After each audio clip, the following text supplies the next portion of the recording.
Hello and welcome to the Spring 2014 anime season preview with Riyoga thing. I sound the same every time I fucking start that because I never know what I'm gonna say because I don't script this, but whatever. So, I'm gonna cover the spring shows that are gonna come out, and I have no idea when this video is getting uploaded because I'm doing so many things at once right now, so hopefully this is on time. I don't know. Anyways, I'm gonna try and go through these shows a lot quicker than I usually do. Mainly because I'm tired of all the season previews where I take forever to go through each. I just hit my keyboard. Where I take forever to go through each show, and then also the fact that this season has a ridiculous amount of shows airing. So I need to get through them quickly. These are going to turn out to be like 2 hours altogether, and I don't have time to record for 2 hours either. So I gotta, get this done. So without further ado, let's get started. First, we have Cardfight Vanguard, Legion Matean. I'm not even gonna bother to read the synopsis because this is just sequel to more Cardfight Vanguard stuff, which is card battle stuff. I've never watched it. Like I've said, I believe, in quite a few times when I've watched, or mentioned card game shows. I watched Yu-Gi-Oh! Back when I was a lot younger, back when that was airing on, television and, Kids WB in the morning and stuff. But, I don't really care for card game shows anymore, unless they're like weird interpretations of them. I don't know. I don't even know how to give an example for that, but just the typical card game stuff that Yu-Gi-Oh! Popularized, I don't really care for anymore. So, anyways, moving on. We have Nandaka Veronica, which is some kid's show. I'm just gonna read the synopsis. The children's anime revolves around Veronica, a high-handed and ultra-selfish little alien girl on the Galaxy Network who begins to cause havoc on Earth. After a fated encounter with an Earthling boy, Veronica wavers between a possible budding romance with the boy and her dedication to the arts. I keep wanting to say Veronica. But yeah, it's a kid's show, and it's probably gonna be an okay kid's show. Most kid's shows are okay, it's just, I don't really care for them as much anymore, so...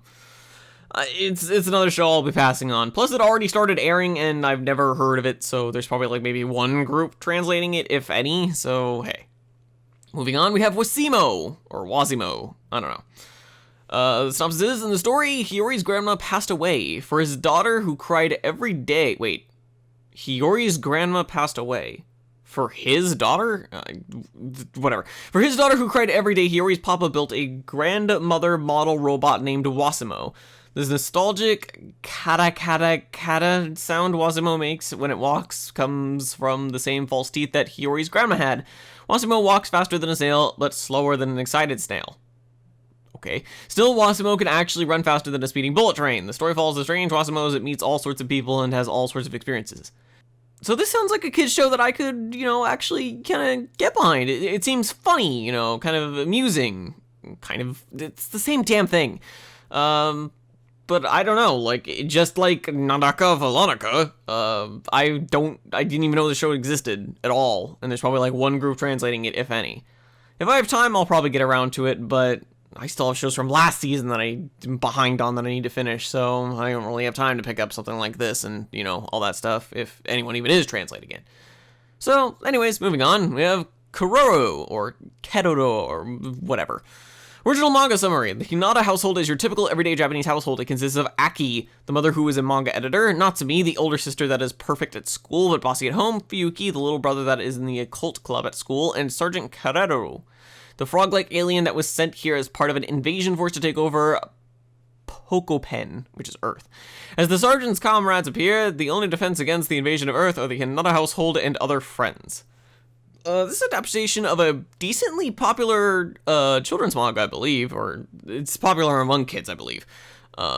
Sergeant Karero, just Sergeant Frog, is probably something everyone's heard of at some point in their life, not, to varying degrees. Well, everyone that's in anime has heard of it, at least. I don't really have any interest in it. I've always found the mascot for it interesting to look at, but I don't really care for anything really beyond that.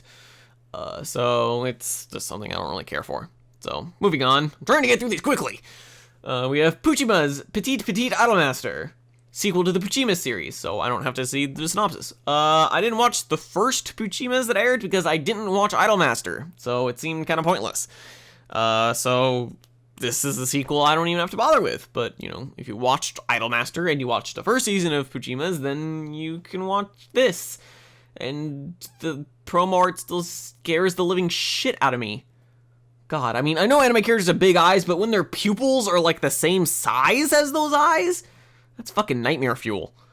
Anyways, moving on, we have Majin Bone. The story begins before Earth was born. Majin, the creator of the universe, has been resurrected in the present day. Ken will star as Shogo Ryujin, an ordinary high school student who transforms into the Bone Fighter Dragon Bone with the Bone card in order to save Earth. And the word card came up. The cast also includes Hiroki. Are these actual voice actors that they're listing off? Like, hey, here's all the people voicing these people and stuff. Together, these white bone warriors... I know, I just skipped a bunch. Together, these white bone warriors stand up to Darkbone, a foe that appeared from darkness to devastate Earth. However, could the true enemy be ourselves? It sounds like it's trying to be all introspective, but you just told me they transform into these robots with, like, the power of cards, which is, like, reminds me of Yu-Gi-Oh! And the third season of Digimon, which was also the best season of Digimon, to be fair. I don't really have any interest in it because of one simple bias, and that's the fact that Toei Animation is doing it. Toei Animation is renowned for doing okay shows that last a long time, and that's it. As far as I'm aware of, unless something went horribly wrong and things changed, Toei was doing the animation for the big three: Naruto, Bleach, One Piece. They should still be, except I'm pretty sure Bleach stopped airing. I don't know. I don't even keep track of them anymore. But back in my day when they started, that's how it was. So, you know, I mean, they do other shows than that. It's the disgusting bias to have. It's completely unprofessional of me. But I'm not gonna lie. I'm trying to find pretty much any reason to not watch shows this season, unlike other seasons, because there's just so many airing this season. I need to be very picky with what I pick up. Plus, like I said before, I'm also behind on shows from the last season that I still haven't finished. So, you know, I gotta stop being so lenient and letting so many shows through, which sucks because I could miss out on something really cool, but oh well. And I'm taking way too long to talk about stuff that doesn't even matter in regards to Majin Bone, so I'm just gonna move on to the next show, which is really scary looking. Cho Bakuretsu I Gigant Battle Gigant Shooter Tsukasa, which is totally how it's pronounced. The slapstick comedy story revolves around the passionate but crappy elementary school life of the slightly annoying protagonist, Tsukasa Mendo, and his classmates. Tsukasa and his friends are heavily into a fictional card battle game called Gigant Battle, and that's where I'm going to stop reading the synopsis because it's yet another card game. What is it with all the card game stuff this season? I'm only like I almost said 7 episodes. I'm 7 shows in, and like 3 things so far have to deal with card battles. Well, to be fair, strictly speaking, only 2 of them dealt with card battles, but Majin Bone mentioned cards, so I'm just assuming it's some kind of card thing. I don't know. Plus Majin Bone's original, whereas this one and the other one I mentioned, what was it? Cardfight Vanguard, were actually adapted from card games. So, yeah, there's the thing. Anyways, so I don't care, card game stuff, not my thing. If it's your thing, give it a go, I guess. The character designs will probably give you nightmare fuel based on that stuff, but hey, what do you know? What do I know? So, moving on, we have Kududhara. The story centers on 44 yokai, Japanese monsters who make human socks loose, which sounds kind of amusing. It's based on a book, which is new. You know, normally things are based on light novels and manga, or they're original, or they're based on card games. No, there's something based on a legit book. Probably a kid's book, mind you. Well, it's probably one of those family books, you know, one where it's for kids for the most part, but parents can still enjoy it because it's written in the way where parents get the joke. It's like, this is a weird comparison to make right now. It's like SpongeBob. There are a lot of like adult jokes and, you know, stuff that get mentioned in SpongeBob that, you know, like almost political at times that, you know, parents will get, but it's done in such a way that kids will find it funny too. You know, a lot of Nickelodeon shows are like that, or at least they used to be. I don't even know about current Nickelodeon shows. They used to be like that. You know, they would have kind of, you know, the adult humor slipped in so the parents, it was a lot easier for parents to watch shows with their kids. And I mentioned Nickelodeon, but it was also the same with Cartoon Network back in the day. You know, whatever. So this is probably the same, but at the same time, it doesn't really catch my interest. And like I said, I'm trying to be really picky this season. And I need to keep going. I gotta keep pushing myself. So moving on. We've got Discourse Avengers, and I'm not even gonna bother to read the synopsis because it's, Marvel and stuff. Not that it's a bad thing. I really enjoyed the Marvel movies, especially the Avengers. It was a great movie. But Japan has had a very, very, very bad streak with really shitty Marvel adaptations into anime. It's just awful. I don't know why they're so bad, but they are. It feels like they can't capture the spirit of it. I don't know. It's kind of weird because, like, comic books are like the Western version of manga, essentially. They're like the same. It's just, the, Western side of the world, Eastern side of the world, whatever. But it's like each side doesn't get the other. It's weird. It's kind of a cultural thing in how things are perceived, I suppose, just generally. I'm just saying vague shit to make it seem like I know what the hell I'm saying. And I do kind of know what I'm saying, I'm just not sure how to word it. And so I'm just saying vague shit so people are like, yes, you are saying things that are correct. And I understand. Well, probably no one understands. They're just like, yes, you sound like you understand what you're saying. Anyways, I'm rambling about stupid shit again, because I do that all the time. But yeah, just the first sentence, based on capturing devices known as discs to capture evil villains? It seems dumb. Again, it's almost like, I guess I feel like Japan tries to inject a little too much of itself into its Marvel adaptations, which is fair enough. They're trying to, market it towards a new audience, in Japan. So it makes sense to insert a bit of their, cultural ideas and interpretations in, but it just doesn't work as a Western audience person, Anyways, moving on, we have Bokura wa Mina Kawaii So, which is, again, totally how it's pronounced. The story revolves around Usa Kazunari, a boy who is now living alone thanks to his parents' job transfer. However, his new Kawaii, I keep wanting to think, Kawaii So apartment complex is filled with only odd perverts, and yet Ritsu Kawaii, a senpai he adores, also happens to live there. So that's cool. It's a dude living with a bunch of sex offenders or something. What is this? Is this based on a yaoi? I'm not sure, actually. I should have done my research. I should I don't know. It's weird because the fact that it mentions that it's full of odd perverts and this dude is living here, and based on, just that promo art, I'm guessing he's the guy on the right who's kind of like dressing like a chick, unless that actually is a chick and he's actually the dude on the left, and it's just, the chick on the right is just a person. I guess maybe Ritsu is the chick and that's who he wants, and then the guy on the left is the normal protagonist, and then everyone else in the promo art in like the background are the odd perverts. But I don't know, like, anytime, like, just the word perverts in general is used in a synopsis in regards to anime, it just kind of is like, whoa, back up a minute. Because Japan's idea of perversion is very strange, and people get away with some very, very big things, and it's played off as a joke, and it's not. It's actually pretty, like, creepy. So kind of reluctant, don't really want to, kind of don't want to get near it, to be perfectly honest. Probably gonna pass on it. Maybe if people, say it's actually pretty good, I'll pick it up, but like I said, trying to be really strict here, trying to only go with, some things rather than everything like I usually do, practically almost. Anyways, moving on, gotta keep this train moving. Okuma no Riddle. The story is set at Myojo Academy, a private girls' boarding school. All the students in the 10th year's Kuragumi class are assassins with one target. Haru Ichinose. Ichinose! Makes me want to rewatch Udapri. Tokaku Azuma is a recent transfer student who is also targeting Ichinose, but she gradually develops feelings for him. That sounds like really shitty male self-insert, this chick's gonna fall for you for no reason at all romance.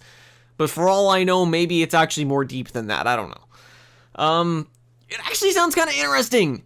A bunch of assassins and shit. Kind of like how when, the word pervert is used in a synopsis, I'm like, whoa, buddy. And I kind of like stop and I'm like, this is probably going to be pretty shit. When the word assassins is used, I'm kind of like, hey, I want to get in on this. I want to see what's going on. In this story, I don't fucking know. It's a synopsis. I gotta find any reason to pull me in, and when you tell me your story's gonna have assassins in it that are all targeting one dude and they're trying to kill him, it seems pretty cool. But then you also have something like Witchcraft Works, which was fucking stupid, so what do I know?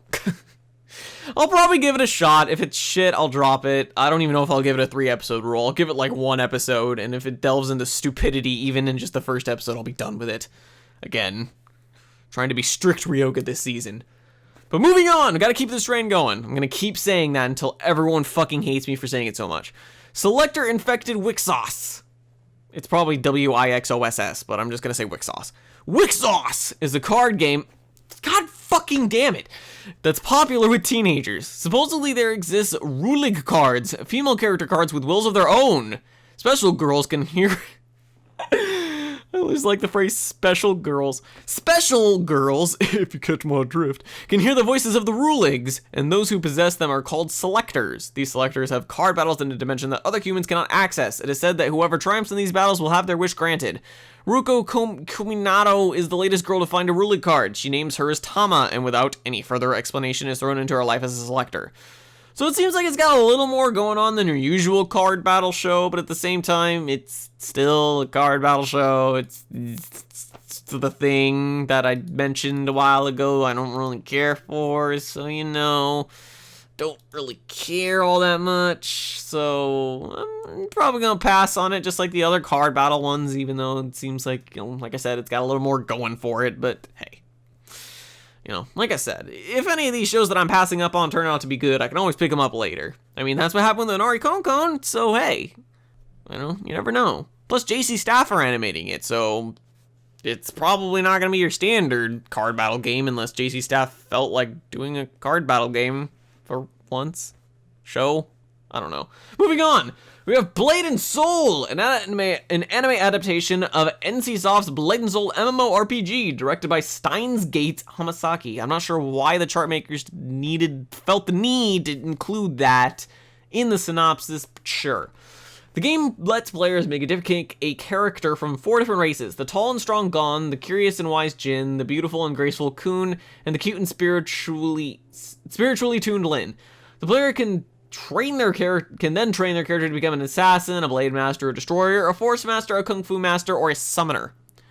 So, this is based on an MMO that ain't even out yet. And yes, I just said ain't. This is based on an MMO that isn't even out yet, which is strange. Maybe it's out in Japan? I don't know. I haven't actually checked like foreign release dates, but as far as I'm aware of, the website is still like, hey, Blade and Soul, coming soon, trademark. And it's like my kind of soon trademark, or it's like months later. So yeah, I have no idea what to expect of it considering the game's not even out yet. Not that it would even matter, because I can guarantee you no one fucking plays MMOs for their story. Except for maybe Star Wars The Old Republic. But then that's the only reason people play that game. I should stop shit-talking various games. That's not what you're here for. So it's probably going to be shit. Japan has a renowned, very proud history of making completely shit video game adaptations. Blaze Blue being one of the most recent, which was by the end, was just downright offensive. So there was that. I'm gonna be stupid though and still watch it, and not because the director is the dude who did Steins Gate. Look, if you look at anyone's career directing anime, they do all kinds of shit that you just don't even know what to think of. Like, you have... Let's go with Tetsuo Araki, because he's, like, the dude. You know, he did Attack on Titan, everyone loves the shit out of that. He did Death Note, everyone loves the shit out of that even more. I hope. Inserting my own expectations in here. But then he also directed things like High School of the Dead, which was incredibly stupid. It tried to be like his over-the-top style, but it was just such a fucking dumb story to do it in that it was just stupid. And then there was Guilty Crown, which is one of the worst things ever made by a human being. But to be fair, he didn't write it, he just directed it. So, hey. So that's the thing, I mean, directors, it's not just Tetsuo Araki, like almost any director, like 90% of the directors you could look up, it's the same deal. you know, they direct great shows, and then they, like, direct some other random shit that no one likes. Or, you know, maybe that you just hate, you know? There's not, I doubt there's a single director that no matter every single show they made, everyone just loves.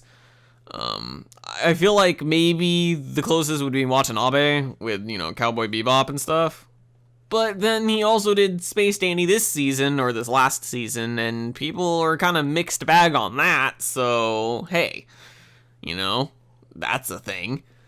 So, yeah, you know, I feel like I'm just dodging the question at this point. I'm gonna watch it because I'm stupid and I'm a masochist. That's really all it's gonna delve down to, no matter how much I try and wrap fancy words around it. I'm a masochist, and I'm gonna watch it, even though I know it's gonna be some shitty video game adaptation of a game that's not even out yet, and I'll still know it's a shitty video game adaptation, because that's just how it goes. And I just love mediocrity sometimes. Even though it's not mediocrity, it's just awful. I have no expectations and I'm still gonna watch it. I'm a massive hypocrite. Moving on, we have JoJo's Bizarre Adventure Stardust Crusaders, which is the sequel to the JoJo season that aired, like, how long ago was it? Like a year ago? Maybe it was 3 seasons ago. I don't know. Who cares? It's more JoJo! JoJo was my top show of... It was 2013, right? Yeah. It was my top show of 2013. It was... God, it was so good! I mean, everyone knows JoJo's amazing. It's been around for quite a while, at least in manga form. So, I mean, you know. But more of the animated adaptation is cool. And what's really cool is that the first season sold so well. Because they were David Production working on such a crap budget with the first season that half the time the color filters were there just to save money because they didn't have time to make detailed backgrounds or detailed anything. So they're just like, slap some color filters on there and we're good to go. But they made it work stylistically. So despite the lack of budget, they made it look good still and fit stylistically. Unlike Wizard Barrister's episode 11, which was fucking awful. Jesus, I don't even want to start talking about that show. That's a whole nother tangent. I don't want to start talking about that episode, I mean. So yeah, they have an actual budget to work with this season. I'm assuming they're going to use the money they got from last season to make this one even better, so they can get even more money, considering Stardust Crusaders is, I believe, as far as I'm aware of, the most popular arc, or saga, or I don't even know what to call it, in the JoJo manga. So, I'm pretty fucking hype, just in general, because JoJo's awesome. I'm hype even more because now they have an actual budget to work with. Even just looking at the trailer for it, it looks like they have so much more detail in because they had the time and the money to do it. I am hype for this. This is going to be one of the best shows this upcoming season. It's going to be great, and you should watch it and enjoy it, and it'll be great. Unless you hated the first season, in which case you have no fun at all, and you're not invited to any of my parties. I don't even know what the fuck I'm saying. I should not be recording this after staying up for way too long. Moving on, we have Mushishi Zokusho. The only thing really people care about is it's essentially Mushishi second season. So, it's more Mushishi. You know? Mushishi's great. Here's more Mushishi. I don't even know what the fuck to say, man. I mean, it's Mushishi. If you watched the first season and you liked Mushishi, which is like a 1-to-1 ratio... If you watched Mushishi, you probably liked Mushishi. Here's more Mushishi! Finally! Enjoy it! I hit my microphone. I hope that doesn't fuck up the sound when I go into editing, because I'm not going to re-record this. Yeah! More Mushishi!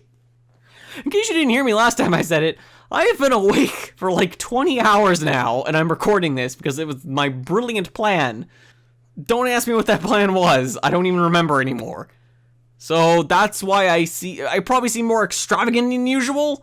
More, I don't even know what the word is. Just out there? Yeah. This is why I don't record things after staying awake for way too long. My bad. Sorry. Next season preview, I promise not to do this. Unless everyone enjoys it. I don't know why you would. I'm annoying as shit right now. And I'm taking forever to get through these shows, so I'm moving on to the next one. We have Lady Jewel Bet, which is not advertised as a sequel of any kind, but I know there are a bunch of other Jewel Pet shows that have been airing, and which means you're only really probably gonna watch this, and if you watch the other, I just hit my hand on my keyboard, other Jewel Pet shows. Maybe there's some exceptions, but for the most part, if you watched previous Jewel Pet shows, you're gonna be interested in this one.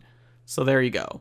To be fair, other Jewel Pet promo arts usually had like weird animals in them, and this one just has like a cute purple-haired girl. So what do I know? But there's something about a cute rabbit-shaped pet called Ruby in the synopsis. So again, I don't know. Again, if you've watched Jewel Pet stuff, here's more Jewel Pet stuff. So hey, I haven't watched Jewel Pet, so I don't care. Next we have Pretty Rhythm All-Star Selection, which is based on an arcade game, so I'm not even sure if I should read the synopsis. Fuck it, I'll read it. Pretty Rhythm All-Star Selection will feature the 3 main heroines from the past Pretty Rhythm television anime series. Whoa, there was another one? I didn't even know there was another series. Probably did if I thought for half a second. Aira from Pretty Rhythm Aurora Dream, the first series, Mia from Pretty Rhythm Dear My Future, the second Pretty Rhythm series, and Naru from Pretty Rhythm Rainbow Live, the third series, will teach the new unnamed heroine, the new girls training to become an idol, and the 3 previous idols, blah, blah, blah, blah. I didn't even know they made other Pretty Rhythm shows, but now that I really think about it, Pretty Rhythm actually does sound pretty familiar. But then again, maybe that's just because I'm saying Pretty Rhythm so often to the point where I'm almost combining them into one word, because Pretty Rhythm is actually pretty fun to say. Because, like I said, it's weird, like roll into each other so well. It's like one word, Pretty Rhythm. Anyways, if you watch other Pretty Rhythm stuff, you're gonna enjoy this probably. If not, then you're not gonna know what the hell this is and won't care and you won't watch it. So, yay! Next, we have Fairy Tail new series, which is more Fairy Tail. I don't know why I say a new series rather than new season, but it's essentially more Fairy Tail. I watched 1 episode of Fairy Tail back when it first started, and then I immediately dropped it because it had the stench and look and pretty much everything of your typical long-running shonen that looked to essentially trying to replace something, one of the Naruto, Bleach, One Piece shows, essentially. Trying to get into that crowd. Which it did? It seems pretty successful, and it seems like a decent amount of people like it. I'm actually pretty surprised at the number of people I see recommending Fairy Tail on random parts of the internet. So, it's a thing! Good for you! You're getting more Fairy Tail! Congratulations! Yay for you! I don't know what else to say. I only watched 1 episode, and I literally had no thoughts at all towards it, and immediately dropped it. So yeah, that was a thing. I'm gonna move on to the next show now. Kindaichi Shonen no Jikenbo R returns with a promo art that makes me think of Phoenix Wright. And it says it's related to the Kindaichi Shonen no Jikenbo TV series, which is a title I'd probably more easily recognize if it was in fucking English. I don't know why the chart makers insist on making everything stay in Japanese as much as possible. Christ. So, I have no idea what this is, because it's in Japanese. I mean, maybe I wouldn't know it in English either, but it's even harder for me to know if I know it when it's in Japanese. So, I don't recognize it, and it's related to another TV series that I have never heard of. So, I'm probably not gonna care for it, and not watch it. If you saw something that looks like this before with the title, then here's something. I almost said second season, but it says it's not a second season. It's just related to the other series. I don't know at all what this is. I should do actual research before making these season preview videos, but I don't because I'm lazy. Not really. It's because I'm busy working on other videos and I don't have time to look up all these shows. But yeah, so I'm just gonna move on and stuff.